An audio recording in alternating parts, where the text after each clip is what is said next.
इस देश में गुजरात नाम का एक प्रांत है, वहां पे एक बड़ा ही प्रसिद्ध मंदिर हुआ करता था, उसका नाम था सोमनाथ। सोमनाथ के बारे में ये बड़ा प्रसिद्ध था कि यहाँ पे साक्षात शिव जी रहते। उस मंदिर के बारे में ये खासियत थी कि वहाँ जो शिवलिंग था ना, वो हवा में तैरता रहता था।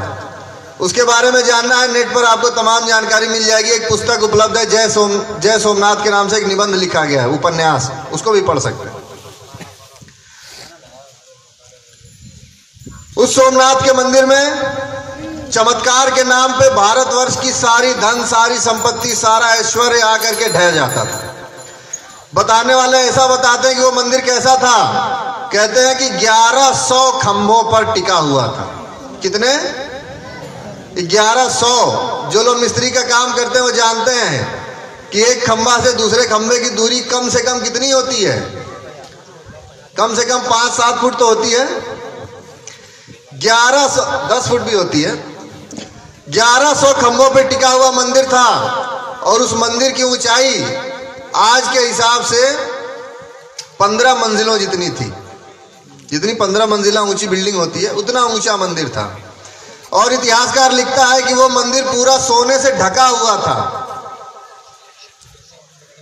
कितना भव्य मंदिर रहा होगा। इतिहासकार लिखता है कि उस मंदिर की जो घंटी थी वो 40 मन सोने की बनी थी। घंटी जो टंगी थी उस मंदिर में शिव जी के ऊपर, 40 मन उसका वजन था। तो जिस जंजीर से लटकी थी वो जंजीर भी सोने की थी।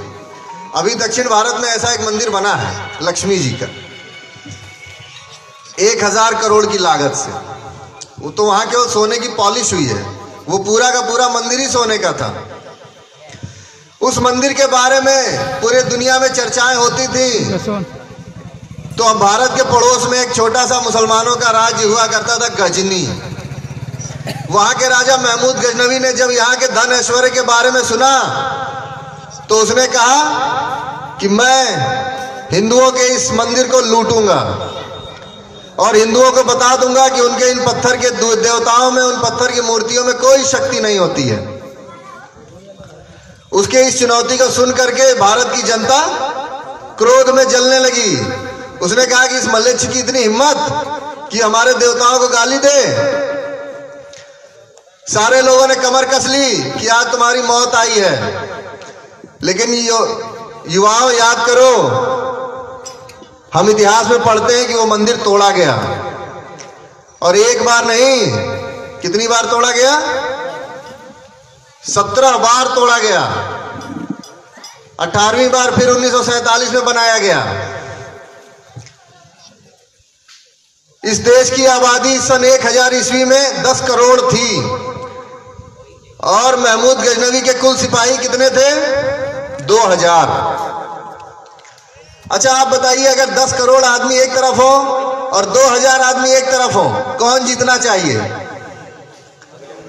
किसको जीतना चाहिए? अरे 10 करोड़ वालों को, 10 करोड़ लोग अगर एक एक कंकड़ मारे तो 2000 लोगों की समाधि बन जाए, उस पत्थर के नीचे दब के उनकी समाधि बन जाए। लेकिन दुर्भाग्य हमारे इस देश का, दुर्भाग्य अंधविश्वासियों का, दुर्भाग्य पंडित पुरोहितों का, उन्होंने इस देश के राजाओं, इस देश के क्षत्रियों से कहा कि अरे राजन, क्यों व्यर्थ चिंता करते हो? उस मल्लेच्छ की तो मौत आई है, मौत। क्या आपको पता नहीं है कि इस मंदिर में साक्षात शिव जी रहते हैं? अरे अगर वो इस मंदिर के अगल बगल फटकने की भी कोशिश किया तो शिव जी अपनी तीसरी आंख खोल देंगे और वो मल्लेच्छ सेना सहित भस्म हो जाएगा। अब राजा बेचारे, वो तो ठहरे शिव के भक्त और पंडित जी हैं शिव के असली एजेंट। अब पंडित जी ने कहा तो शिव जी आंख क्यों नहीं खोलेंगे? उन सबों ने उस मल्लेच्छ का मुकाबला करने के बजाय पंडित जी की बातों में आकर के और ये निर्णय किया कि अब हम शंकर जी का तांडव देखेंगे। अच्छा बताइए, इस समय सेना जो लगी है बॉर्डर पे, अगर कोई पंडित आज की डेट में कहे कि बॉर्डर पर से बंदूक लेकर के चले आओ, शंकर जी तो भस्म कर ही देंगे, कोई मानेगा? कोई मानेगा? कोई नहीं मानेगा। लेकिन उस जमाने में हमारे पूर्वजों को कैसे कैसे बेवकूफ बनाया जाता था देवी देवताओं के नाम पर, उसका ये उदाहरण है जलता हुआ कि 2000 की छोटी सी टुकड़ी लेकर के वो मलेच्छ दंदनाता हुआ गढ़गजनी की सीमा से चला, और गढ़गजनी से लेकर गुजरात की दूरी 2500 किलोमीटर है। 2500 किलोमीटर, 1-2 किलोमीटर नहीं। और आपको अंदाजा नहीं होगा ये इनकी सेनाएं जब चलती थी तो कैसे चलती थी। आपने आतंकवादियों का नाम सुना है, रोज अखबार में आतंकवाद की न्यूज पढ़ते हैं। इनकी सेनाएं जब चलती थी तो खलिहानों में आग लगाते हुए, गांव को जलाते हुए, बूढ़ों और बच्चों को तलवार की घाट उतारते हुए, छोटे छोटे बुजुर्ग बच्चों को भालों की नेजों पर उछालते हुए, मारते काटते हुए, कोहराम मचाते हुए चलते थे। और वो आतंक मचाते थे कि लोगों की आत्मा भी कांप जाती थी, कोई उनका सामना करने की हिम्मत नहीं करता था। जिस समय हमको आवश्यकता थी क्षत्रित्व की, उनका सामना करने की, हमारे पंडित पुजारियों ने हमको समझाया कि अरे राजन क्यों चिंता करते हैं, भगवान शिव अगर नहीं आए तो नंदी को भेज देंगे, नंदी अगर नहीं आए तो महाकाल को भेज देंगे, काल भैरव को भेज देंगे, किसी ना किसी को तो जरूर भेज देंगे। हमारे भोले भाली जनता उनकी बातों में आ गई, उनके पाखंड को पहचान नहीं पाई, और नतीजा क्या हुआ?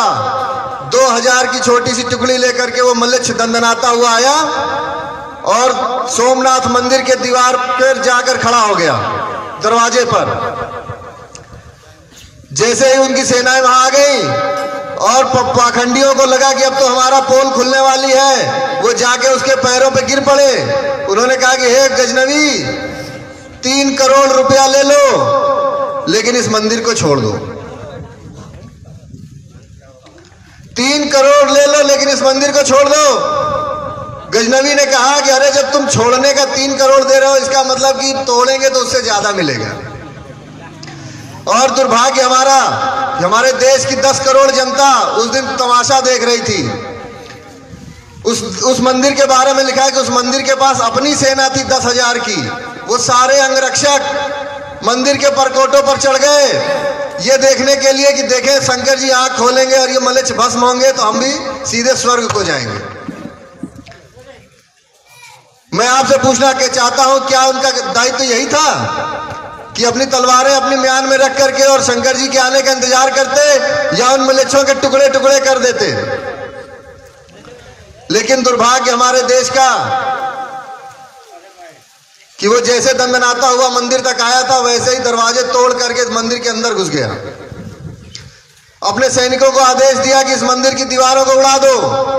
उन्होंने उस मंदिर की दीवार को उड़ा दिया और वो शिवलिंग जो हवा में तैरता रहता था चुंबकीय क्षेत्र के आधार पर, वो शिवलिंग धड़ाम से धरती पर गिरा और चकनाचूर हो गया।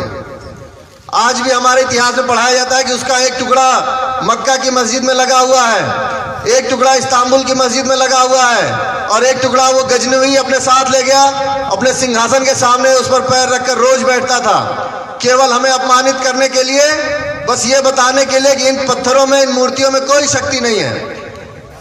लेकिन दुर्भाग्य हमारा कि आज तक हमारे पंडित पुरोहित हमें आज तक यही समझाते आए कि इन पत्थरों की पूजा ही हमारे जीवन का लक्ष्य है।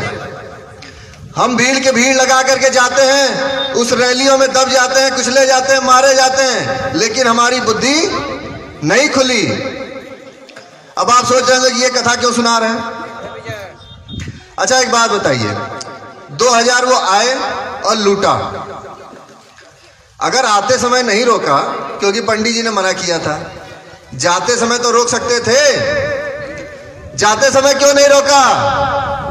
जाते समय इसलिए नहीं रोका कि लोगों ने सोचा कि अरे जिसका शंकर जी कुछ नहीं बिगाड़ पाए उसका हम क्या बिगाड़ लेंगे। युवाओं, वरिष्ठों, इतिहास उठाकर पढ़िए, इतिहास साक्षी है। कलंक और अपमान का जो खूंटा उसने हमारे सीने पर ठोका है, क्या वो उखड़ गया है? अभी नहीं। वो खूंटा आज भी हमारे सीने पर गड़ा हुआ है, वो कलंक का टीका आज भी हमारे मुंह पर लगा हुआ है। और ये काम एक बार नहीं 17 बार दोहराया गया। हर साल आता था और उस मंदिर को तोड़ करके लूट कर जाता था। हम बेशर्मों की तरीके से फिर उस मंदिर को बना करके और सोमनाथ को वहीं स्थापित कर देते थे। 17 बार इस कार्यक्रम को दोहराया गया, लेकिन हमारे दिमागों में ये बात नहीं आई कि ये पाखंडी हैं जो हमारा नेतृत्व कर रहे हैं, ये हमें सही शिक्षा नहीं दे रहे हैं। उसी महमूद गजनवी का भांजा सैयद सालार मसूद गाजी 1033 ईस्वी में दिल्ली, गुजरात और राजस्थान को रौंदने के बाद अयोध्या की ओर बढ़ रहा था। दिल्ली के आगे और बनारस तक का साम्राज्य उस समय राजा सुहेलदेव के अंतर्गत आता था। इन मलेच्छों की सेना ने पूरे पश्चिमी भारत को रौंदने के बाद बहराइच में डेरा डाला।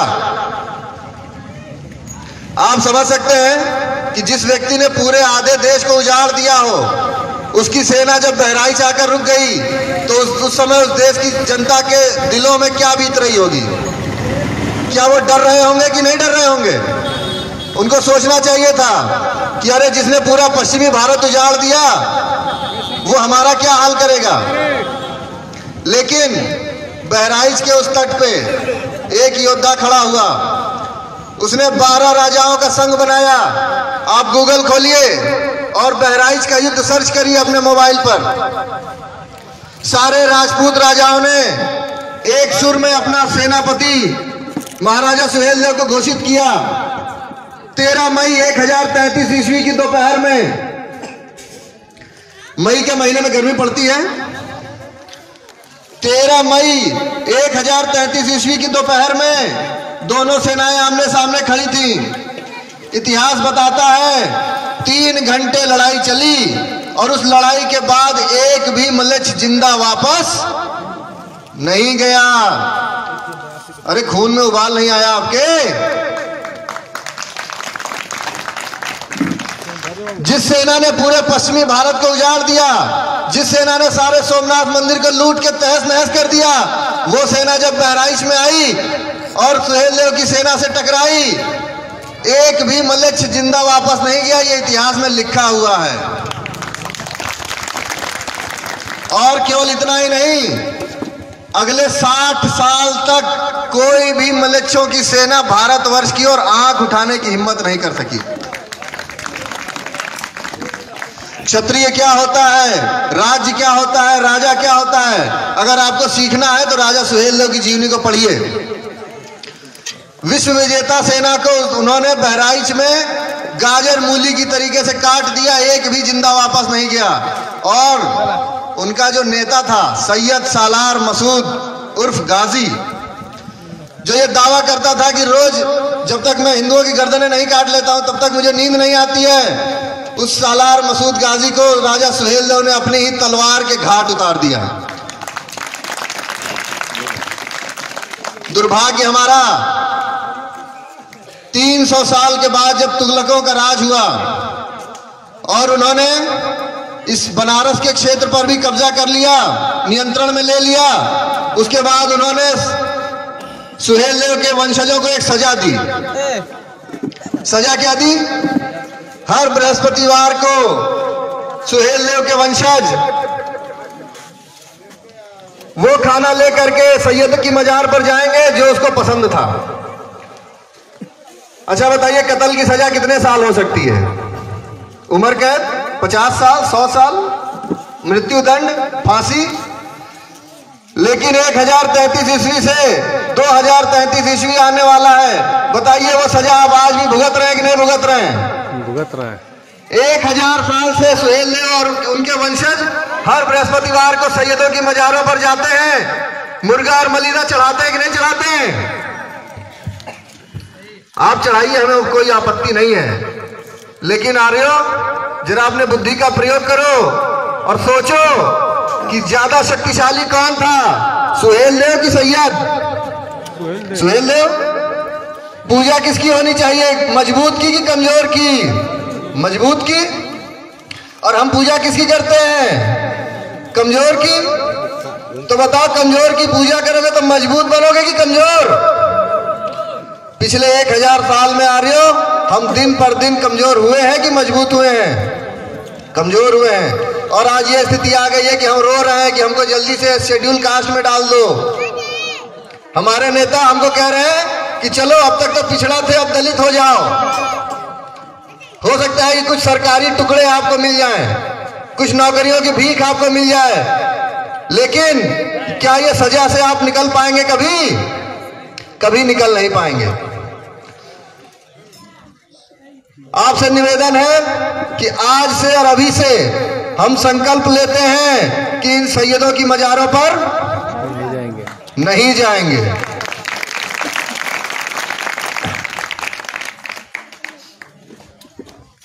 आपके बाप दादा को जिसने गुलाम बनाया, ये जो जमीनें, जो खेत आपको दिखाई देते हैं, कभी आप इनके मालिक हुआ करते थे। उन्होंने आपको अपने ही खेत पर नौकर बना के मजदूर बना दिया। आज राजभर समाज का एक एक लड़का रोज सुबह उठता है और शहर में जाकर मजदूरी करता है, उन्हीं खेतों में काम करता है जो उनकी अपनी बपौती थी। उन्होंने आपको ऐसा बना दिया कि कभी जीवन में आप उस खेत को वापस लेने की न सोचें। आप कभी सपने में नहीं सोच सकते हैं कि ये मऊ हमारा था, ये लखनऊ हमारा था, ये बहराइच हमारा था। आप मजदूर पैदा हुए, मजदूर बन के रहे, और आपकी आने वाली पीढ़ी भी मजदूरी ही करेगी। उन्होंने ऐसी व्यवस्था बना रखी है। अरे, अपने हत्यारों की पूजा करने वाला समाज कभी आगे नहीं बढ़ सकता है। इसलिए आपसे मैं बार बार निवेदन कर रहा हूं कि आज हम संकल्प लेते हैं, और हाथ उठाकर मेरा समर्थन करिए कि आज से हम इस सैयद नाम की बीमारी को खत्म कर देंगे।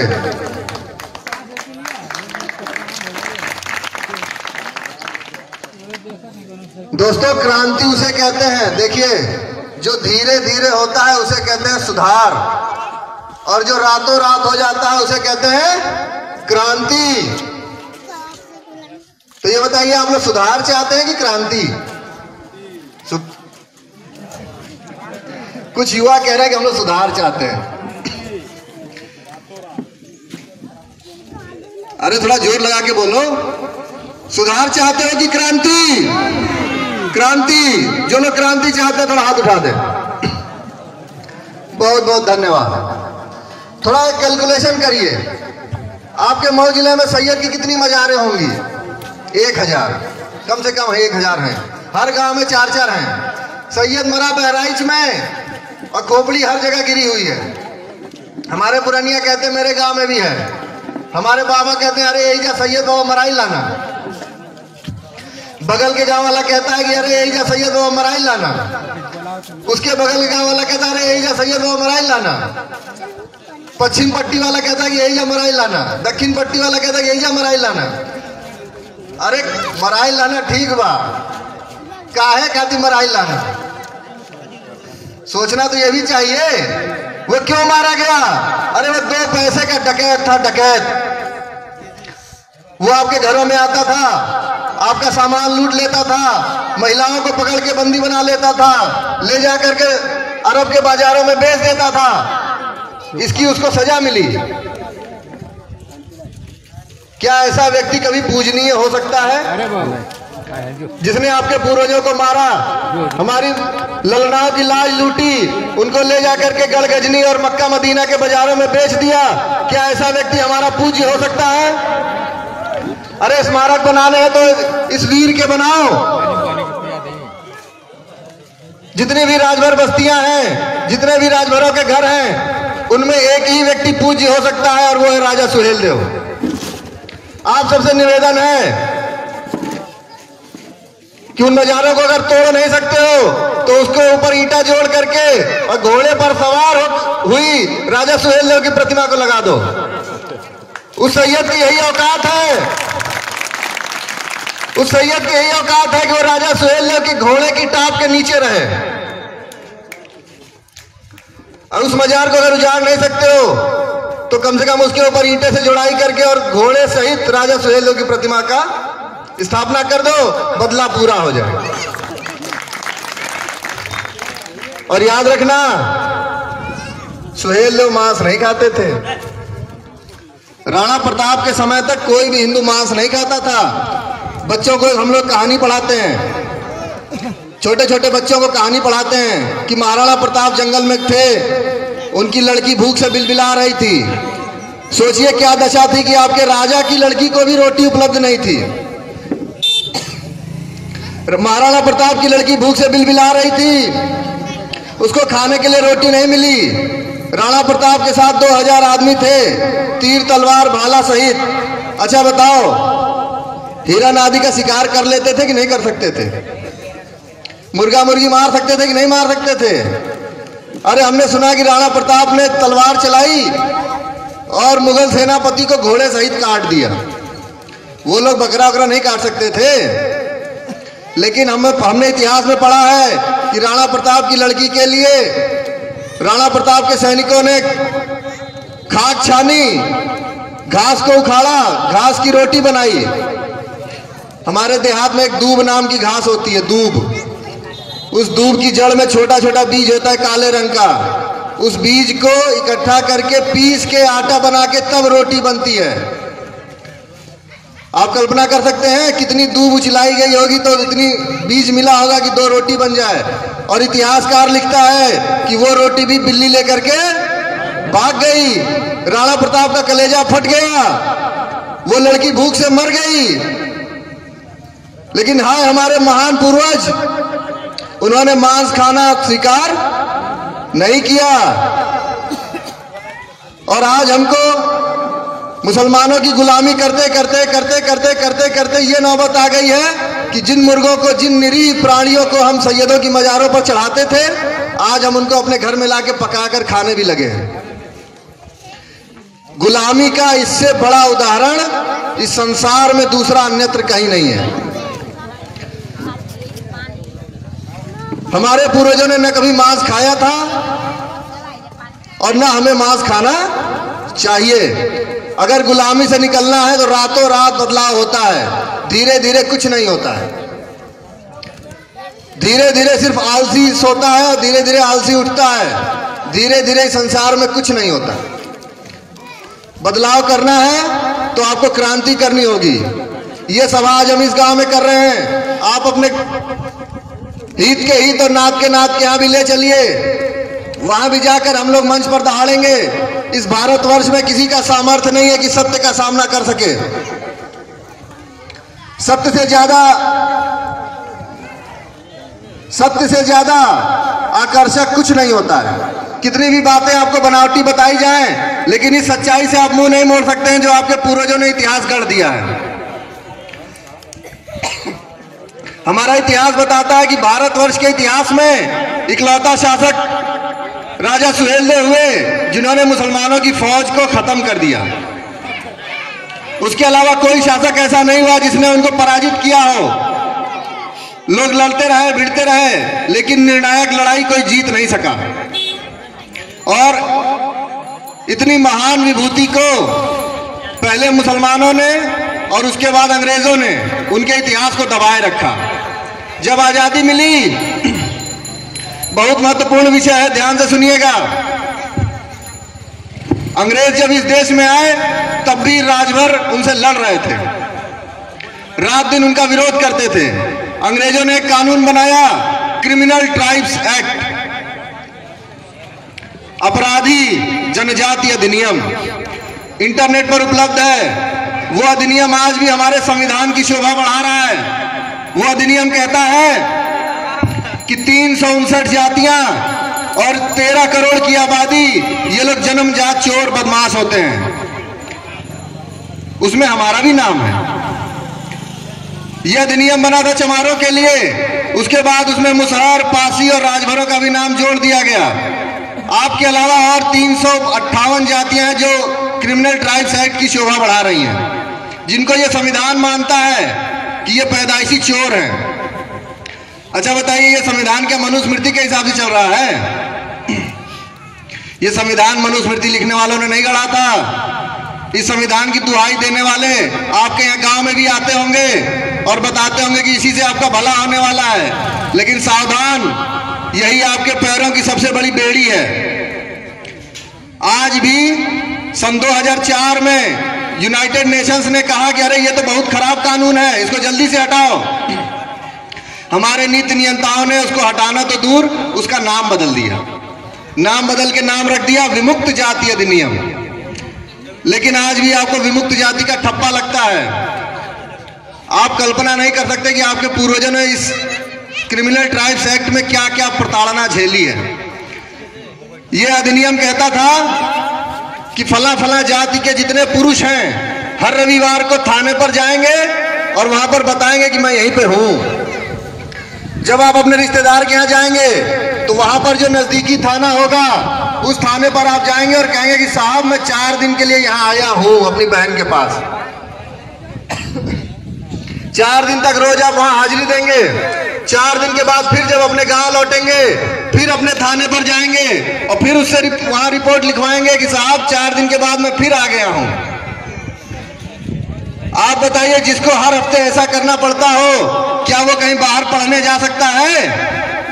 नहीं जा सकता है।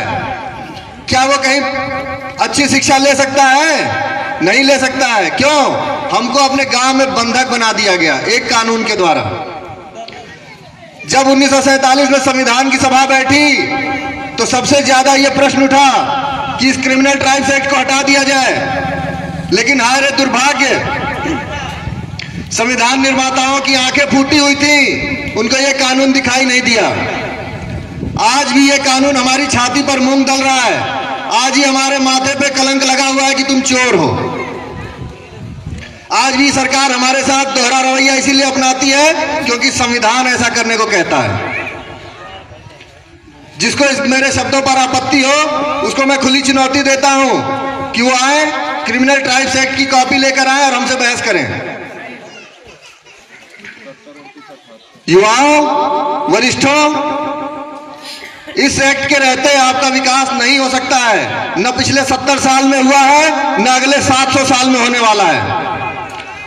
और जो भी धूर्त ये कहे कि ये संविधान ही आपकी मुक्ति का मार्ग बनेगा, उसको गांव में घुसने की अनुमति मत देना। 70 सालों से हमें इसी नाम पर ठगा जा रहा है, छला जा रहा है। उनसे आप कहिए कि इस लोकसभा चुनाव होने वाला है, अगर वोट चाहिए तो हमारा नाम क्रिमिनल ट्राइब्स एक्ट में से निकालो, उस काले कानून को खत्म करो। सारे क्रांतिकारियों की मांग थी कि अंग्रेजों के बनाए 34,735 कानून जो हमको गुलाम बनाने के लिए बनाए गए थे, आजादी के पहले खत्म हो जाने चाहिए। लेकिन हमारा दुर्भाग्य, उन सारे कानूनों सहित हमने संविधान को स्वीकार कर लिया। अच्छा आप बताइए, ऐसे संविधान में बदलाव होना चाहिए कि नहीं होना चाहिए? क्या आज तक संविधान में बदलाव हुआ है कि नहीं हुआ है? 124 बार संविधान बदला जा चुका है। जो लोग कहते हैं कि संविधान बदलने नहीं देंगे, उनसे बड़ा झूठा और मक्कार इस संसार में कोई नहीं है। यह संविधान 124 बार बदला जा चुका है। जिसको समस्या हो, जिसको हमारे बिंदुओं पर आपत्ति हो, वो आकर बहस करे। 124वां संविधान संशोधन कौन सा है? सभी लोगों के लिए 10% का आरक्षण जो भी मोदी जी ने दिया है, ये 124वां बदलाव है संविधान में। तो जो संविधान 124 बार बदला जा सकता है, क्या 125 बार नहीं बदला जा सकता है? तो हम आज निर्णय करते हैं कि संविधान में 125वां बदलाव भी होगा। और जितने भी विमुक्त जातियों के हमारे भाई बंधु हैं जिनको ये संविधान चोर कहता है, उन सबका नाम इस संविधान की लिस्ट से कट जाना चाहिए, नहीं तो ये संविधान हमको स्वीकार नहीं है। इतनी हिम्मत रखो। कश्मीर की हालत देखो, वो रोज अपने अधिकारों के लिए पत्थर चलाते हैं। यही संविधान और यही सरकार घुटनों के बल वहां पर पड़ी हुई है। करोड़ों अरबों के पैकेज दिए जाते हैं, उनसे कोई टकराने वाला नहीं है, क्योंकि ये लोकतंत्र है, ये लोगों का तंत्र है। जो आप चाहेंगे, आप इस देश के मालिक हैं, जो आप चाहेंगे वही सरकार करेगी, लेकिन कम से कम अपना हक तो मांगो। सगा भाई भी अगर खेत जोत लेता है तो बिना मांगे नहीं देता है। आपका खेत तो 700 साल से जोता हुआ है। अंग्रेजों ने 2 प्रकार के ट्राइब बनाए। एक जनरल ट्राइब जो बेचारे गुलामी स्वीकार कर चुके थे और उनको टैक्स देते थे, दूसरा ट्राइब बनाया क्रिमिनल ट्राइब, यानी वो लोग जो उनसे लड़ते थे, छापामार युद्ध करते थे। ट्राइब दोनों हैं, कोई इस गलत फहमी में ना रहे। कोई बाबू साहब, कोई पंडित जी ये ना सोचे कि हम लोग ट्राइब नहीं है। ट्राइब का मतलब होता है जंगली आदमी। अंग्रेज सबको जंगली ही कहते थे। तो उनके हिसाब से दो प्रकार के गंवार भारत में हैं। एक वो हैं जो खेती बाड़ी करते हैं और एक वो हैं जो जंगल में रहते हैं। तो जो खेती बाड़ी करने वाले गंवार थे उनको उन्होंने नाम दिया जनरल ट्राइब, और जो जंगलों में, पहाड़ों में, कंदराओं में रहने वाले थे, जो उनसे युद्ध करते थे, उनको नाम दिया क्रिमिनल ट्राइब। तो हमाम में सब नंगे हैं, कोई ये ना सोचे कि हम बहुत अच्छे हैं। इस संविधान की नजर में सभी गंवारे हैं, इसीलिए आज भी अंग्रेजी थोपी जा रही है। विषय बहुत सारे हैं, विषयांतर मैं नहीं करना चाहता हूं, बस आपके काम की बात करने आया हूं। जब तक ये काला कानूनी संविधान में है तब तक आपका भला होने वाला नहीं है। और बिना इस कानून को हटाए अगर कोई व्यक्ति आकर संविधान की और बाबा साहब की दुहाई देता है तो उसको गांव में घुसने मत देना। हम इस अपने समाज को अपनी मान्यताओं पर खड़ा करेंगे, न कि उधार ली हुई किसी की मान्यता के आधार पर। हमारा हीरो हमारे सामने है, हमें किसी और हीरो की जरूरत नहीं है। हम भविष्य में भी मिलते रहेंगे, फिर जनसभाएं करेंगे। आपको पता है मैं बैस क्षत्रिय हूं, ठाकुर हूं, बैस राजपूत हूं, नागवंशी हूं और सूर्यवंशी हूं। सूर्यवंश की एक शाखा है नागवंश। और सुहेलदेव कौन थे? सुहेलदेव भी नागवंशी थे, सूर्यवंशी थे। और बड़े कमाल की बात है कि मैं तो जनरल में हूं, आप ओबीसी में हैं। एक ही परिवार, इनके पूर्वज भी राजा हर्षवर्धन थे, हमारे पूर्वज भी राजा हर्षवर्धन थे, आपके पूर्वज भी राजा हर्षवर्धन थे। सभी नागवंशी हैं, सभी क्षत्रिय हैं। हाय रे काला संविधान, मैं जनरल में हूं और आप क्रिमिनल हैं। और मजे की बात सुनो, सुहेलदेव के बारे में जितने ग्रंथ उपलब्ध हैं सब उनको पासी कहते हैं, पासी। सुहेलदेव पासी। मैंने सुना लड़ते हुए फेसबुक पर दो लड़के एक दूसरे को गाली दे रहे थे, कह रहे थे कि राजा सुहेलदेव राजभर थे, तुम तो साले पासी हो। वो कह रहा था नहीं वो पासी थे, राजभर झूठ बोलते हैं। अरे भाई ये बताओ, कोई अपने बाप का पता गलत बताता है? जैसे मैं सुहेलदेव का वंशज हूं वैसे ये पासवान लोग भी सुहेलदेव के वंशज हैं। उनका भी गोत्र भारद्वाज है, वो भी नागवंशी है। बस उनका दुर्भाग्य है कि उनका राज्य बिहार में पड़ता था और हमारा राज्य यूपी में पड़ता था। और वैश्य क्षत्रियों का साम्राज्य, राजा हर्षवर्धन का इतिहास पढ़िए, तक्षशिला से दिल्ली तक वैश्य ठाकुर थे। एक ही परिवार की 3 शाखाएं हैं। तो जो कौम अपना इतिहास भूल जाती है उसका कोई भविष्य नहीं होता है। इसका जीता जागता कोई उदाहरण है तो हम लोग हैं। इसका जीता जागता उदाहरण अगर कोई है तो हम लोग हैं। तो आइए मैं आपका आह्वान करता हूं, जितने भी गांव के पढ़े लिखे लड़के हैं वो अपने गांव के छोटे बच्चों को शाम को ट्यूशन जरूर पढ़ाएं। गांव में आपके सरकारी स्कूल होगा, आप लोग का जिम्मेदारी है कि डंडा लेकर जाएं। और अगर स्कूल समय से खुला नहीं है तो स्कूल फिर समय के बाद खुलना नहीं चाहिए। राहुल भैया आपके साथ खड़े हैं, बीएसए का नंबर वहीं लिखा हुआ है, बीएसए को फोन करिए। और जब तक बीएसए वहां आ न जाए तब तक एक भी मास्टर प्राइमरी स्कूल में घुस ना पाए। सरकारी विद्यालय बने हैं गरीबों को शिक्षित करने के लिए, न कि हराम की तनख्वाह उठाने के लिए। मैं भी उसी विभाग में काम करता हूं, इसलिए अच्छे से जानता हूं। प्राइमरी तक की पढ़ाई इतनी मुश्किल नहीं है कि उनको सिखाई ना जा, किसी बालक को ना सिखाई जा सके। लेकिन ये आपकी जिम्मेदारी है कि आपके लिए सरकार 50,000 से लेकर 70,000 रुपया महीना वेतन देती है उन मास्टरों को। तो उनका काम है पढ़ाई करवाना, ना कि घूम घूम के ठेकेदारी करना और प्रॉपर्टी की दलाली करना। आपके बच्चों को वहां पढ़ना है और आपकी जिम्मेदारी है कि आप वहां पे विद्यालय प्रबंध कमेटियां होती हैं, उसमें आप शामिल रहिए और पाई पाई का हिसाब रखिए और सेकंड का हिसाब रखिए। बिना शिक्षा के हमारा भला होने वाला नहीं है। और मैं गारंटी देता हूं कि मैंने जो बातें आज इस मंच से कही हैं वो आपने आज से पहले सुनी भी नहीं होंगी। दबे स्वर से सब कहते हैं, मेरे गांव के लोग भी हैं, मेरे गांव में भी भटोला है, वो जो बेचारे दबे स्वर से कहते हैं कि हमारे लोग नागवंशी है जा, तो ठाकुर साहब लोग कही लो भाई यहाँ से अना नागवंशी बने ठाकुर बनैला तू। अरे इतने मूर्ख इस संसार में ढूंढो से नहीं मिलेंगे। इनकी हालत वैसी है कि इनका बच्चा कुंभ के मेले में खो गया, बच्चा आया कि पापा मैं वापस आ गया, ये कहते हैं कि हट जब हम खोजब तब मानो। आप कुछ भी कर सकते हैं, अपने पूर्वजों को बदल नहीं सकते हैं। आंख बंद करने से कबूतर आंख बंद कर लेता है तो बिल्ली उसको छोड़ नहीं देती है। और यही कारण था, यही भेदभाव की वजह से आपको याद होगा कि 15वीं शताब्दी 16वीं शताब्दी में राणा प्रताप जब अकबर से युद्ध कर रहे थे 10,000 की सेना उनसे जुट नहीं पाती थी, क्योंकि इन्हीं मूर्खों ने यह घोषित कर दिया कि राजपूतों के अलावा और कोई क्षत्रिय होता ही नहीं है। इसी देश में 15 करोड़ की आबादी में राजपूत तो बहुत थे, क्षत्रिय कोई नहीं था। अगर कोई क्षत्रिय होता तो 1,500-2,000 हजार का झुंड बना के ये मल्लच तुर्की और अफगानिस्तान से आकर के इस देश को लूट करके और जिंदा वापस न चले जाते। अगर उनको क्षत्रिय तो सीखना था तो एक बार राजा सुहेल देव से अनुकरण करते, उनके मार्गों पर चलते, तो इस देश में एक भी डकैत दिखाई न पड़ता। लेकिन हमको मीठी गोली पिला करके सुला दिया गया है।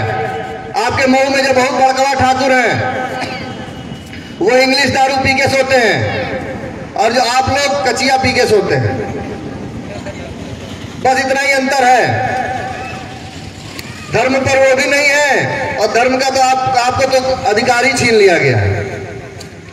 जो बहुत पैसे वाले हैं वो इंग्लिश दारू महंगी वाली पीकर सोए पड़े हैं और गरीबों को कचिया शराब पिलाकर सुलाया जा रहा है। अभी कल ही 110 लोग मर गए।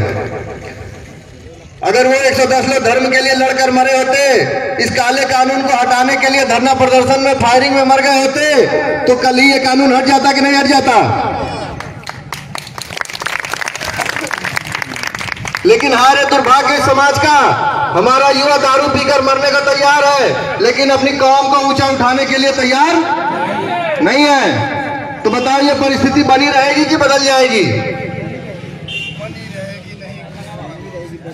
ये बनी रहेगी। अगर आपने समय रहते कुछ नहीं किया, ये परिस्थिति ऐसे ही रहने वाली है। झंडे बदलते रहेंगे, कभी नीला कभी पीला कभी हरा होता रहेगा, लेकिन आपका हक और हकूक नहीं मिलेगा। आप सबसे हाथ जोड़कर निवेदन है, बहुत ज्यादा समय नहीं ले लूंगा, कि हम भविष्य में भी ऐसी सभाएं करें, गांव-गांव चलें, सबको जगाएं और बहुत जल्द इस विषय पर स्टडी मटेरियल के रूप में एक छोटा सा भाषण जैसे मैंने अभी दिया है उसकी रिकॉर्डिंग करके और भाई साहब के मोबाइल पर हम लोग दे देंगे। उसको आप लोग अपने पास रखिए, अपने मोबाइलों में उसको शेयर करिए, उस पर चर्चा करिए, विमर्श करिए, ठीक रहेगा? और आप लोग जब बुलाएंगे हम लोग आएंगे। इसी के साथ मैं अपनी वाणी को विराम देता हूं। जय सुहेल देव।